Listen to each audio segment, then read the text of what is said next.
Bien, para la apertura de este año, del 2020, hemos dirigido la mirada a una de las instituciones culturales más representativas de nuestro Estado, el Museo Arqueológico Nacional. Fundado en 1860, como saben, se encuentra ubicado desde 1893 en el Palacio de Biblioteca y Museos Nacionales del céntrico Paseo de Recoletos de Madrid. La Dama de Elche, la Corona de Recesvinto o el Bote de Zamora son piezas universales, pero que todos sentimos como propias y que sin duda evocan nuestros libros de texto del colegio y probablemente, al menos en el caso de Zamora, probablemente las primeras excursiones a Madrid, compartiendo parada con el Congreso de los Diputados, con el Zoo o con el Parque de Atracciones. Entre los años 2008 y 2013, el Museo Arqueológico Nacional ha sido objeto de una profunda renovación tanto del edificio como de los espacios arquitectónicos, del discurso expositivo y de los contenidos. Creo que podemos convenir que el resultado ha sido espectacular, fruto de un esfuerzo coral mayúsculo. Creemos que esta reinauguración está todavía vigente y por eso traemos esta propuesta hoy, para poder conocer mejor el nuevo Museo Arqueológico Nacional y ayudar a ellos a su difusión en la geografía del Estado. La lección inaugural 2020 lleva por título Pasado, presente y futuro de las colecciones de la Edad Media del Museo Arqueológico Nacional y corre a cargo de nuestro invitado hoy, don Sergio Vidal Álvarez. Sergio es licenciado en Historia del Arte por la Universidad de Barcelona en el año 96, se doctora en la misma universidad en 2004 y recibe en 2006 la mención de doctor europeo. Desde 2006 es miembro del Cuerpo Facultativo de Conservadores de Museos, desarrollando desde 2015 su labor profesional como jefe del Departamento de Antigüedades Medievales del Museo Arqueológico Nacional, llevando a cabo proyectos expositivos de gran envergadura, como la última renovación de la exposición permanente del Museo Arqueológico, así como diversos proyectos de exposiciones temporales, incluyendo el comisariado de la exposición Las Artes del Metal en Al-Ándalus, con sedes en Madrid y después en Alicante, entre 2019 y en 2020, todavía abierta, me parece, si no me equivoco, hasta abril de este año, ¿verdad? Ha organizado diversos seminarios y ciclos de conferencias, así como programas de investigación y de crecimiento de las colecciones en el seno del mismo museo. Ha desempeñado tareas de investigación y docentes en diversas universidades y centros de investigación europeos, como las sedes del Instituto Arqueológico Alemán de Roma y Berlín y el Instituto de Arqueología de la Universidad de Coimbra, entre otros. Entre el año 2010 y 2018 se incorporó como profesor asociado al Departamento de Historia del Arte de la UNED. Sus investigaciones se han centrado en el estudio de diversos aspectos de la escultura y la iconografía en época tardoantigua y altomedieval, temas que ha desarrollado en el marco de diversos proyectos de investigación. Como se imaginarán, a estas líneas de investigación ha dedicado multitud de publicaciones del ámbito nacional e internacional. Pues bien, reiterando nuestro agradecimiento por venir hoy aquí, por tu presencia, te cedo la palabra, Sergio, como invitado para que dé lugar a la lección inaugural del año 2020. La conferencia, como ven por el título, Presente, pasado y futuro de las colecciones medievales del Museo Arqueológico Nacional, les voy a intentar resumir casi 160 años de historia en unos pocos minutos. Haré lo que pueda. Eso sí, la conferencia está basada en las imágenes que van a proyectar, por lo cual pido disculpas a la gente que esté más al fondo, que no, a lo mejor no las puede ver del todo. Bien, vamos a ver si hace caso. Vale. Bien, el Departamento de Antigüedades Medievales, que es en el que me voy a centrar, es el cometido y por lo que estoy aquí, tiene unos límites cronológicos bastante amplios, es decir, nuestras colecciones van desde finales del siglo III, estamos hablando por tanto del periodo de la tetrarquía romana, hasta los reyes católicos, es decir, finales del XV, con lo cual cubre un amplio marco cronológico. Y en cuanto al ámbito geográfico de nuestras colecciones, es fundamentalmente español, las colecciones son de procedencia española en un altísimo porcentaje. Sin embargo, también tenemos algunos pequeños aportes de piezas de otros países, de nuestro entorno europeo sobre todo, y de manera puntual, pero con también objetos de alta calidad muy importantes de Oriente Próximo, sobre todo de la actual Irán, de Persia. Por lo tanto, una riqueza tanto cronológica como en cuanto a geográfica. Si desgranamos los principales periodos de la Edad Media, vemos también como nuestras colecciones un poco como que están difuminados, se sitúan en todos los ámbitos de la Edad Media. Por supuesto, partimos, como decía, desde la antigüedad tardía, desde los siglos III y IV, con piezas excelentes, algunos sarcófagos que verán a continuación, de mármol, importados de Roma, algunos de ellos, otros de procedencia hispánica. Tenemos también, como no, el periodo visigodo. Hemos de decir que el Museo Arqueológico Nacional tiene, no es por presumir, pero es que es así, la mejor colección de cultura material visigoda del mundo. Hemos de decir, ya que si el pueblo visigodo, donde más se desarrolló, donde más desarrolló su cultura, es la península ibérica, y la colección más importante de nuestro país es la del Museo Arqueológico Nacional, pues ahí lo tenemos. Tenemos, por supuesto, también una muy buena colección de Al-Ándalus. Es decir, no podemos compararnos con el Museo Arqueológico de Córdoba, con el Museo Arqueológico de Granada o sobre todo el de la Alhambra, pero sí estos museos que acabo de citar, de andaluces, Córdoba y Granada, sobre todo, Sevilla también estaría, se centran en periodos muy concretos de la geografía del Al-Ándalus. Por ejemplo, Córdoba se centra sobre todo en la época califal, Granada en la nazarí, etc. Sin embargo, el Museo Arqueológico Nacional un poco como que cubre todos esos principales periodos de Al-Ándalus, ¿no? De la fase emiral, califato, reinos de taifas, etc. Después tenemos, por supuesto, una muy buena colección de los reinos cristianos, que va desde el prerrománico. Tenemos algunas pocas, muy pocas, pero alguna pieza asturiana procedente de San Miguel de Lillo, que nos sitúa en el siglo IX. Y, por supuesto, esas colecciones avanzan. Tenemos buenas muestras, importantes muestras de románico, sobre todo gallego, y también, como no, gótico. Piezas góticas. Y completamos todo ello con algunas obras mudéjares, del llamado, entre comillas, mudéjar, y pocas, pero también una representación de la cultura judía, del mundo judío en la Edad Media hispánica. Bien, la creación. El Museo Arqueológico Nacional, como saben, se funda en 1867, un decreto firmado por la reina Isabel II. Cumplimos, por tanto, hace menos de 3 años, 150 años de vida. ¿Y cómo se funda, cómo se conforma esa colección? Nos adelantamos ya a lo que es la primera parte de la conferencia, el pasado. Bien, el Gabinete de Historia Natural, por una parte, Gabinete de Antigüedades de la Biblioteca Nacional y la Escuela Superior de Diplomática. Es decir, son instituciones que no eran museos, por supuesto, no tenían esa concepción, como la tenemos hoy en día, ni mucho menos, pero sí tenían colecciones de objetos, de elementos. Por tanto, este decreto lo que hace es reunir esas 3 colecciones dispersas, crearlas y crear una serie de secciones. Cuando se conforma un Museo Arqueológico Nacional, se conforman 4 secciones, una primera dedicada a la prehistoria y la antigüedad, una segunda, que es donde estaría esta conferencia, que sería las edades media y moderna, una tercera dedicada a la numismática y medallística, y una cuarta, que es la que ahora ya no está, que es la de América, ¿vale? Que es el germen, esa antigua cuarta sección de nuestro museo, el germen del actual Museo de América. De hecho, también nuestras colecciones son el germen de otros museos como el Museo de Artes Decorativas. Es decir, que luego del Museo Arqueológico Nacional, digamos que han ido naciendo otros museos estatales siempre.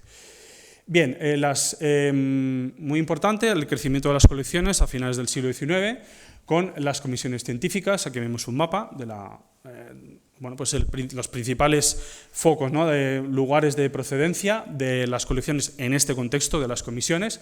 Vemos por un lado Aragón con la comisión de Paulino Sabirón y por otro la comisión de Radi y Delgado, pues con las provincias que ven en azul. Ven pues un foco del Cantábrico, tenemos Asturias, Cantabria, León, Palencia, Toledo, Valencia, Alicante y Murcia. El crecimiento de colecciones, tenemos un crecimiento muy importante en las primeras décadas del siglo XX hasta la Guerra Civil. La Guerra Civil, lógicamente, hay un estancamiento. Primero, como decía, esas comisiones científicas del siglo XIX, pero que hemos de tener en cuenta que en todas las décadas sucesivas y en las primeras décadas del siglo XX, el museo tiene una importante entrada de fondos a través de las excavaciones arqueológicas. Es decir, las diferentes excavaciones arqueológicas que se producían en todo el territorio nacional, en toda España, pues parte de esos materiales venía al Museo Arqueológico, cosa que veremos que posteriormente va a cambiar radicalmente. Es decir, que son unos años, digamos, de una copia excepcional, pero que eso después se va a quedar truncado, va a quedar cortado. Tenemos también, por supuesto, que hablar de las compras, es decir, multitudes de compras que se van produciendo a lo largo de estas décadas para enriquecer las colecciones. En la guerra civil, como comentaba, bueno, pues hay un cese absoluto, incluso hay una pérdida de bienes, hay algún robo, también hay una destrucción, por ejemplo, se destruye buena parte del antiguo patio árabe, sobre todo, en este caso no dañó a originales, pero sí dañó a algunas piezas, porque en ese antiguo patio árabe había una mezcla de objetos reproducidos en escayola y objetos originales. Pues por fortuna ese conflicto bélico afectó a reproducciones. Había, por ejemplo, en el centro de ese patio árabe una réplica a escala 1:1 de la Fuente de los Leones, de la Alhambra de Granada, que quedó totalmente destruida. Y bien, después de la guerra civil, lo que tenemos en la época franquista es una continuidad de la llegada de piezas a través de excavaciones arqueológicas y de compras y donaciones, y también hemos de hablar en este periodo como una entrada puntual pero muy importante que sucede en 1943 con una permuta que se realiza entre España y Francia, los gobiernos de España y de Francia, a través de la cual se recupera, es decir, en esa permuta España da a Francia, al gobierno francés, una serie de cuadros de pintura barroca, fundamentalmente del siglo de oro español, y a cambio el gobierno francés entrega ni más ni menos que la Dama de Elche, más otras piezas de escultura ibérica, y ni más ni menos que el Tesoro de Guarrazar. Es decir, un poco que se cumple la desiderata, ¿no?, que era que España quería recuperar la Dama de Elche y el Tesoro de Guarrazar. No se consigue del todo, ya que si ustedes han visitado París y han visitado, si no lo han hecho, les recomiendo el Museo de Cluny, el Museo Nacional de la Edad Media, es una de las colecciones medievales más importantes del mundo, por tanto es un museo fundamental para conocer.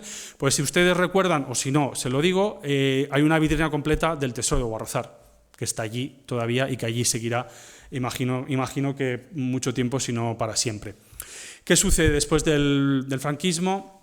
Entramos en la transición, pero ya en la ley de patrimonio, es decir, lo que afecta al museo, nos sitúa en 1985, y lo que sucede es que la nueva ley de patrimonio, bueno, pues que las competencias en materia de cultura y en materia de arqueología quedan transferidas a las comunidades autónomas, y desde esa fecha el Museo Arqueológico Nacional tiene un ingreso de colecciones cero, a partir de procedencia arqueológica, de excavaciones arqueológicas. Claro, eso supone una drástica reducción en nuestro ingreso de piezas, que se queda limitado desde ese momento hasta el presente y el futuro en compras, que las compras siempre en museos se canalizan a través del Ministerio de Cultura, es decir, nosotros no efectuamos nunca directamente ningún tipo de compra, ni a particulares, ni a casas de subastas, ni nada, es decir, hacemos los informes, por supuesto, de lo que consideramos que es necesario y que puede reforzar nuestras colecciones, pero que luego la tramitación, el pago y todos los permisos, etcétera, lo lleva siempre el Ministerio de Cultura. Y las donaciones, como pueden imaginar, pues son escasísimas. En los últimos 15 años hemos tenido en el Departamento de Antigüedades Medievales 2 donaciones, 2 casos muy concretos de donaciones. Bien, esto nos sitúa, como decía, en el presente. Y la reforma que se había hablado, esta gran reforma, que nos ocupó ni más ni menos que los años 2008-2014.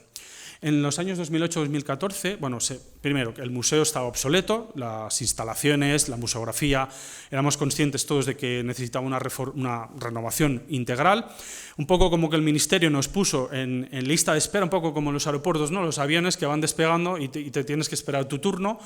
Vinieron otros museos antes, como el de Cartagena, el de Arqueología Subacuática, el de Valladolid, etcétera. Otros museos, bueno, pues que se hicieron esas reformas integrales antes que el Museo Arqueológico Nacional, pero por fin llega el turno. Como decía, en esos años no se cerró del todo realmente el museo. En los primeros años hubo una exposición temporal que se llamaba Tesoros, ¿no?, que es las piezas principales, que estuvo entre 2008 y 2012, y eso sí, de 2012 a 2014 se tuvo que cerrar por completo para poder montar la nueva exposición. Les muestro brevemente cómo lo hicimos, ¿no?, cómo sucedió, y bueno, pues un poco el lienzo. Esta sala 23 vacía, que yo creo que de los que estamos aquí nadie la va a volver a ver vacía, ya que esto va a estar muchas décadas como lo vemos hoy en día, llena, o sea, completamente saturada de vitrinas y de obras, de contenidos, y es un poco la metáfora del lienzo, del papel en blanco, el folio, ¿no?, como cualquier persona que empieza a escribir o a hacer algo y empieza pues con esto, ¿no?, con la nada, y cómo hago, cómo empiezo. Pues esto es un poco lo que quería ilustrar con esta imagen de esta sala 23 vacía. Bien, un planteamiento conceptual, en primer lugar, a ver si pasa, bien. bueno, pues, elaborar el discurso, armar las unidades temáticas, reflexionar, reunirse, es decir, todo un trabajo de hormiguita interno que nadie ve, pero que fue fundamental y sin el cual no se podían dar los pasos sucesivos. Listas de piezas que entraban, piezas que salían del discurso y, como decía, esa estructura jerárquica de unidades, subunidades temáticas, etc. Es decir, una palabra, tenerlo todo muy claro en el papel antes de ejecutar nada en lo que es la sala, ¿no? El montaje. Bien, el recorrido, lógicamente, pensar en el nuevo recorrido, cómo se iba a articular, en función también, como es lógico, de las vitrinas disponibles, es decir, no podíamos poner todas las vitrinas que quisiéramos, ni todos los paneles que quisiéramos, hay unas limitaciones de espacio, de presupuesto, etcétera, a las cuales las colecciones necesariamente se tuvieron que adaptar. Como no, también un trabajo muy intenso con los equipos de arquitectos, en este caso fue el equipo de FRA de arquitectos, con el que trabajamos excepcionalmente, estupendamente, tengo que decir, trabajamos con ellos, en los cuales, pues bueno, unas idas y venidas para ir cerrando todo de cómo tenía que ir concretándose todos los contenidos y toda la organización de las colecciones. Lógicamente también todo un trabajo extra de pensar, bueno, mapas, dibujos, plantas de edificios, es decir, todo eso que uno ve en un museo, pues todo eso se ha de hacer, lógicamente, eso no existe. Las empresas encargadas del diseño gráfico van a hacer el acabado, digamos, bonito, visualmente bonito, pero los contenidos se los hemos de dar los departamentos científicos del museo. Es decir, tú les das un mapa, pero les tienes que decir qué fronteras políticas hay, qué ciudades has de poner, que no, y ellos simplemente lo plasman. Y todo eso, como decía, bueno, pues multiplica el trabajo de manera exponencial. Bien, llega el momento del montaje, por fin, en estos ya los años finales. Y bueno, pues empezó, digamos, de lo mayor a lo menor, entendiendo las piezas de gran formato. Tenemos, por ejemplo, algún mosaico, tenemos también una maqueta a escala 1:20 de la mezquita de Córdoba, piezas de mayor formato, como decía. Luego iríamos a las piezas de mediano formato, el panel, piezas escultóricas, placas de cancel, etcétera, como se ve en la imagen, para finalizar con lo que son las piezas de vitrina, los interiores de las vitrinas. En este caso, para este montaje contamos con la excepcional colaboración de la empresa Empty. Bien, un museo del siglo XXI, es decir, que además de todos estos contenidos que se nos exige a cualquier museo, en esta reforma, lógicamente, también se exigía que el museo tenía que dar un salto del siglo XX al siglo XXI, era uno de los objetivos de la reforma, o sea, no solo un lavado de cara, sino un lavado también de contenidos y de cómo transmitimos las ideas al público. Bien, ello se materializa en una serie de elementos que no existían en las exposiciones anteriores, como por ejemplo una renovada web, una nueva página web que tuvimos que rehacer de cero, las audioguías, por supuesto, las estaciones tiflológicas, que significa que son las estaciones táctiles pensadas para invidentes, es decir, el Museo del siglo XXI no excluye a ningún tipo de público y los invidentes son parte del público, parte del público al que queremos atender y al que, por supuesto, damos servicios. En ese caso fue importante la colaboración de la Fundación Orange para la elaboración de estas estaciones tiflológicas. Y también, por supuesto, audiovisuales interactivos, es decir, ya sabemos todos que hoy no hay museo o exposición temporal que veamos en la actualidad pues que no haya ese tipo de contenidos audiovisuales o interactivos. Hago un breve recorrido por todo esto que les he contado, por nuestras colecciones. Las colecciones de antigüedades medievales parten de esta sala 23, que imagino que algunos de ustedes seguro que conocen.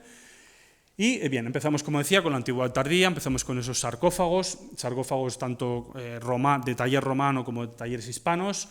Aquí vemos también este magnífico sarcófago de la Villa de las Musas en Arróniz, en Navarra, junto con el sarcófago de Astorga. Tenemos también el Reino Visigodo de Toledo. Como decía, tenemos la colección, creo poder decir, más importante del mundo para el periodo visigodo, y sobre todo los conjuntos de orfebrería de este periodo. Tenemos el Tesoro de Guarrazar como elemento excepcional, es decir, las piezas de orfebrería ya no solo de este periodo, sino digamos a nivel universal, pues de las más importantes del mundo, y excepcionalmente una corona, sobre todo la corona de Recesvinto, ¿no?, vinculada con un propio monarca visigodo, es decir, un caso único. Sabemos que hubo otra corona regia, la corona de Suintila, que también aparecía en Guarrazar, pero que esa corona tuvo la desgracia de no venir al Museo Arqueológico Nacional, sino que fue a parar al Palacio Real y en 1921 fue robada y desaparecida para siempre, la conocemos únicamente a través de dibujos y fotografías, pero por fortuna, como decía, pues tenemos la suerte, ¿no?, de tener entre nuestras colecciones pues, esta excepcionalísima obra que es la corona de Recesvinto, y que decir, discúlpeme, en mi opinión, la pieza más importante del departamento que dirijo.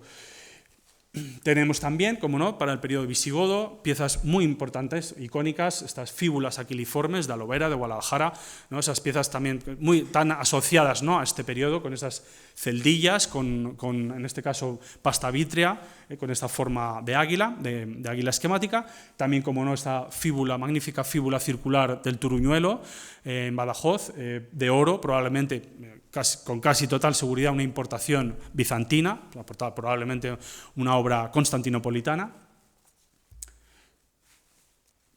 Tenemos también, bueno, hablando de la presencia bizantina, una única vitrina, ya que tenemos muy pocas colecciones bizantinas en el Museo Arqueológico Nacional, pero bueno, las hemos reunido, lo poco que tenemos, ya insisto en lo que una de las primeras ideas que he dado, ¿no? Tenemos, nuestras colecciones son prácticamente en un 90% procedencia española, pero tenemos ese margen de otras procedencias, y en este caso, bueno, pues las piezas bizantinas procedentes sobre todo de Anatolia y de Egipto.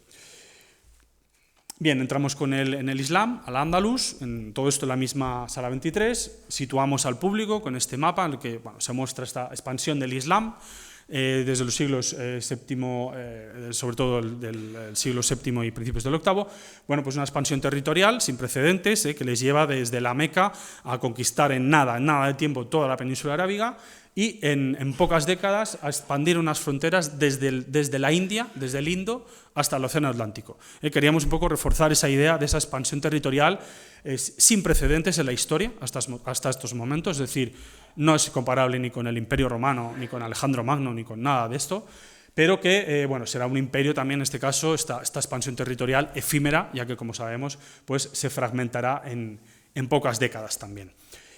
Bien, de la fase Emiral, la primera fase, tenemos pocas colecciones, por desgracia. Sin embargo, tenemos una obra importantísima, como es este capitel con una inscripción que nos informa de su época, de Abderramán II, en la época Emiral, por tanto, ya lo ven, en mediados del siglo IX.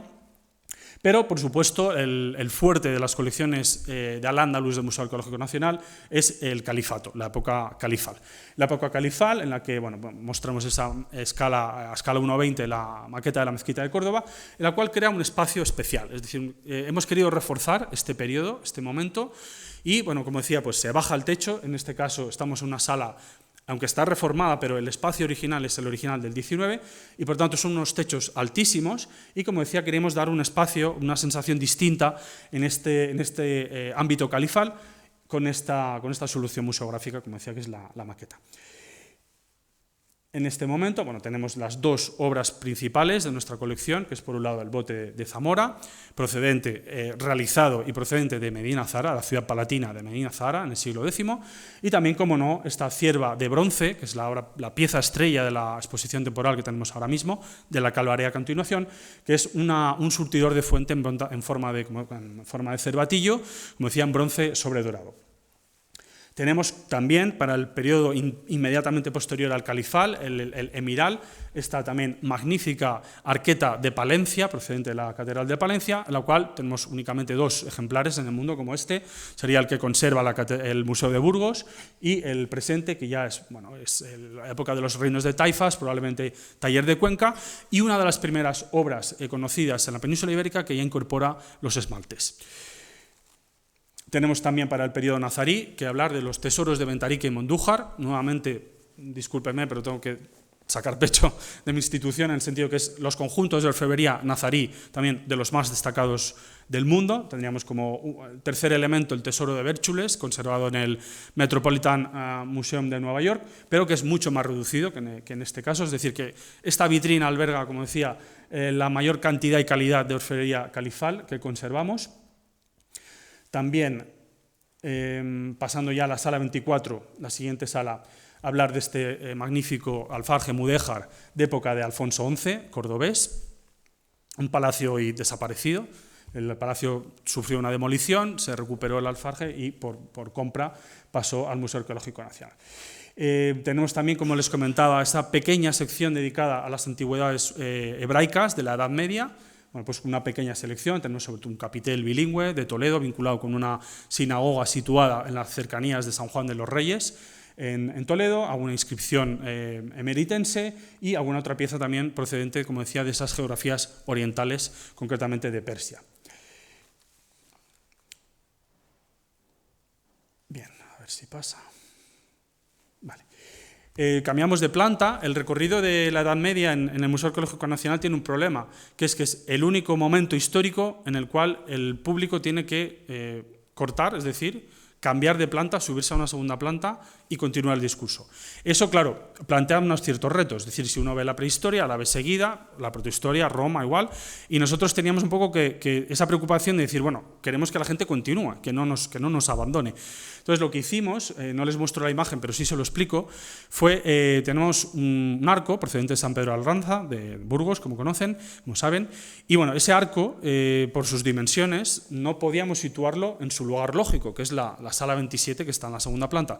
Entonces, lo que hicimos era o no exponerlo, o si lo exponíamos, lo teníamos que exponer descontextualizado, fuera del discurso lógico. Entonces, para sacar partido de la adversidad, lo que hicimos y lo que ustedes pueden ver al final de la sala 23, que era la que acababa de enseñar, es ponerlo precisamente al final de esa sala, al final de Al-Ándalus, el recorrido de Al-Ándalus, como reclamo. Es decir, esto que están ustedes viendo, románico, por supuesto, no tiene nada que ver con lo anterior, es lo que van a ustedes ver si suben a la segunda planta como un reclamo, es decir, por favor, no se vayan, continúen con su recorrido.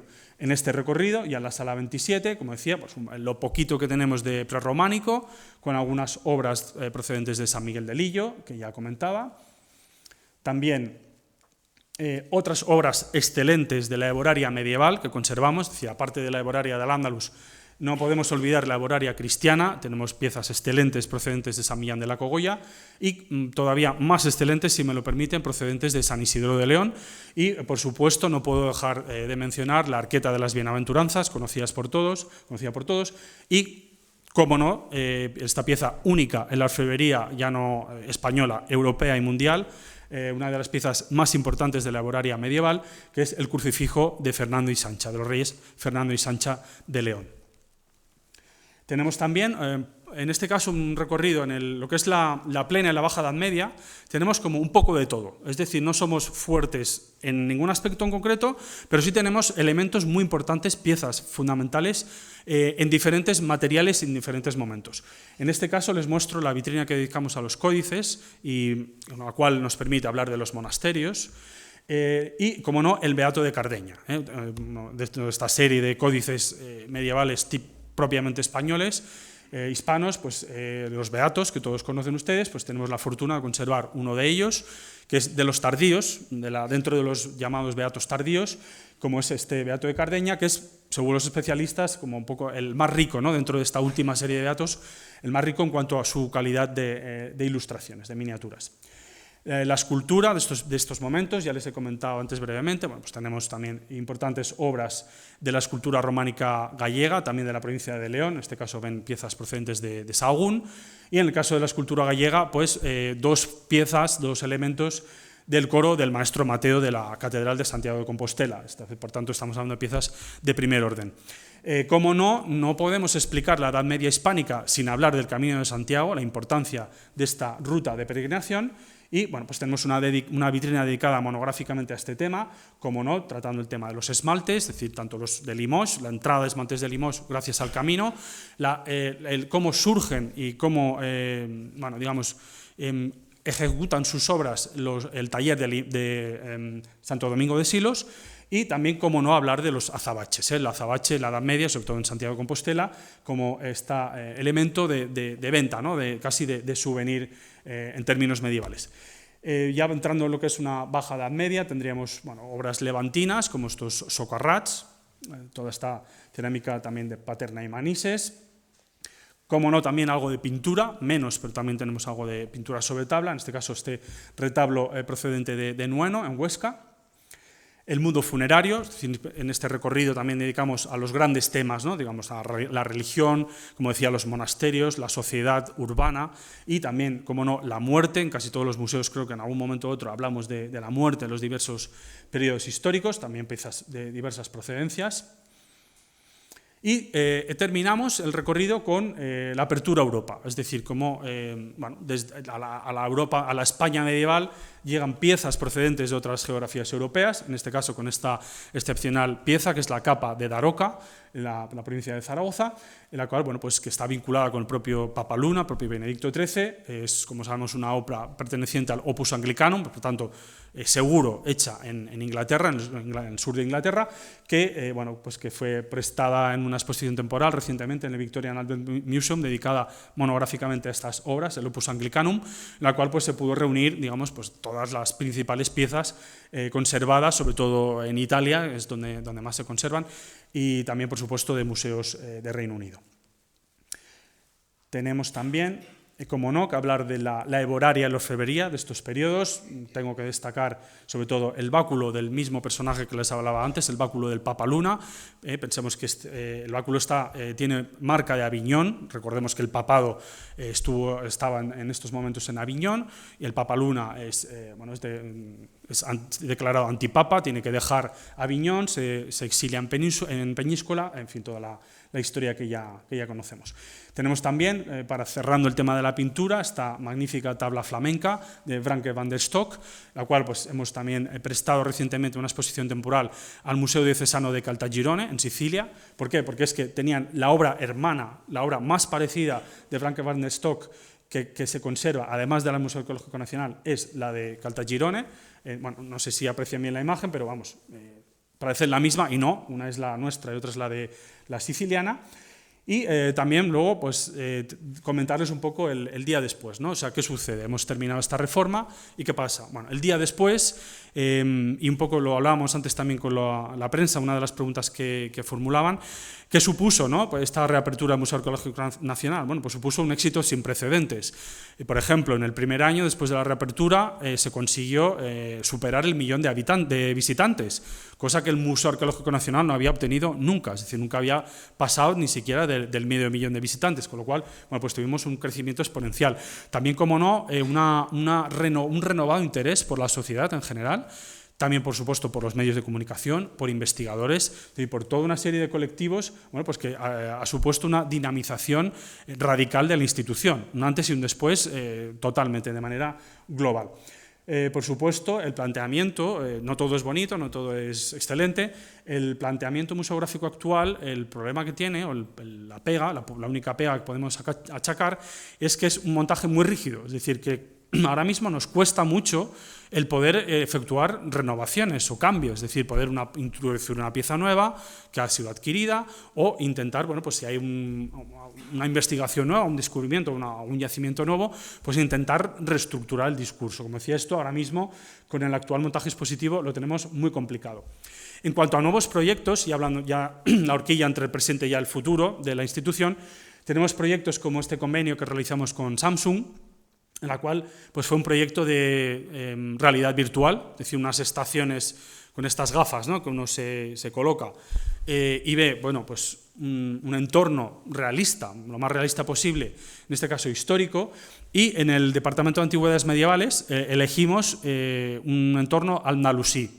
Es decir, que uno se pone las gafas y un poco como que circula por una hipotética Córdoba, es decir, no queríamos que fuera tal cual la Córdoba califal, pero sí un entorno que nos acercara, digamos, a esa Córdoba del siglo X. Y bueno, pues es un personaje que va yendo por diversos espacios, yendo desde el espacio religioso, la mezquita, lógicamente, el espacio urbano, se mueve por las calles, finalizando con un espacio doméstico, entrando en una casa. Otro de los convenios firmados recientemente, bueno, tendríamos el proyecto de visita virtual, también, bueno, llevó bastante trabajo, aunque no lo parezca, esos trabajos de hormiguita, ¿no? Que luego parece que no lleven tanto esfuerzo como el que llevan finalmente, pero que sepan todos ustedes que si ustedes visitan nuestra web, pinchando en visita virtual, pueden recorrer todo el museo.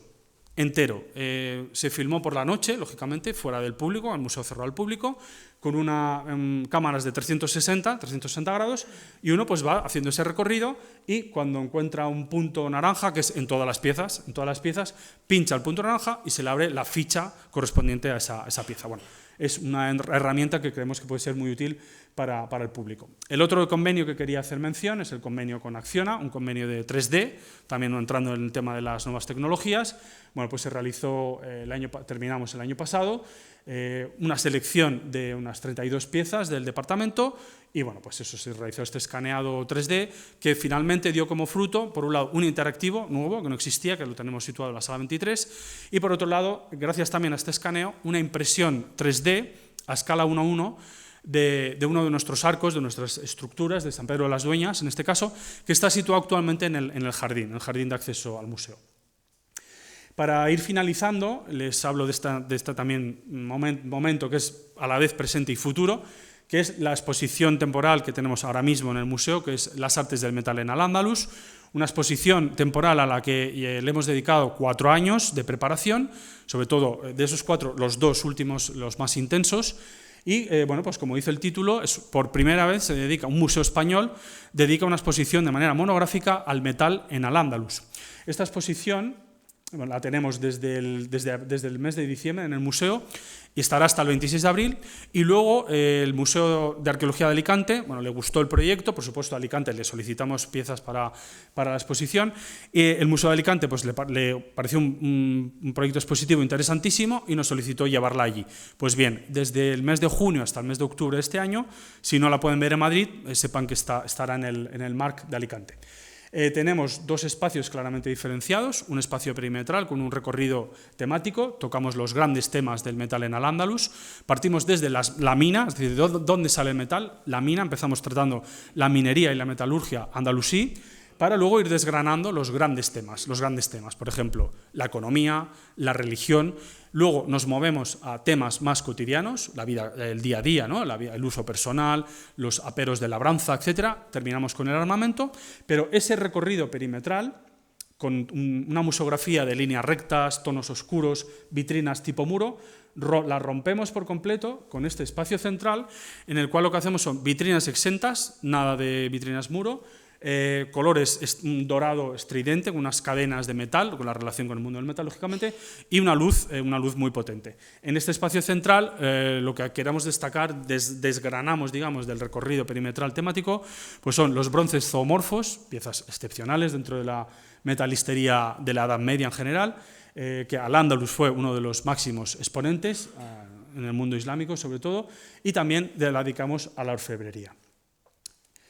Aquí vemos la futura itinerancia al MARC, que ya estamos trabajando en ello, lógicamente, ahora mismo, en el presente. Y como elementos futuros, pues bueno, participación en exposiciones temporales, tanto de ámbito nacional como internacional.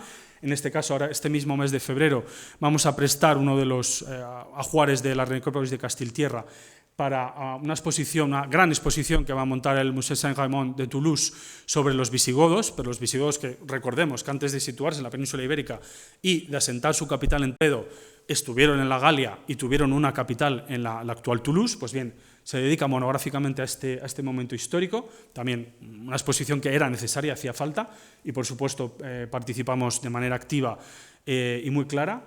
Y otro proyecto que en este caso ya nos lleva todavía más al futuro, los años 21 y 22, otra gran exposición que va a hacer los Reichs-Engelhorn-Museen de Mannheim, sobre los normandos, es decir, quieren dedicar esa exposición monográfica al mundo de los normandos, y bueno, pues también nos han pedido prácticamente una veintena de piezas, de las cuales todavía tenemos que efectuar la selección, que ilustren un poco, no tanto el mundo normando en la península ibérica, sino las relaciones entre el Islam y el cristianismo y el Islam a través de nuestras colecciones.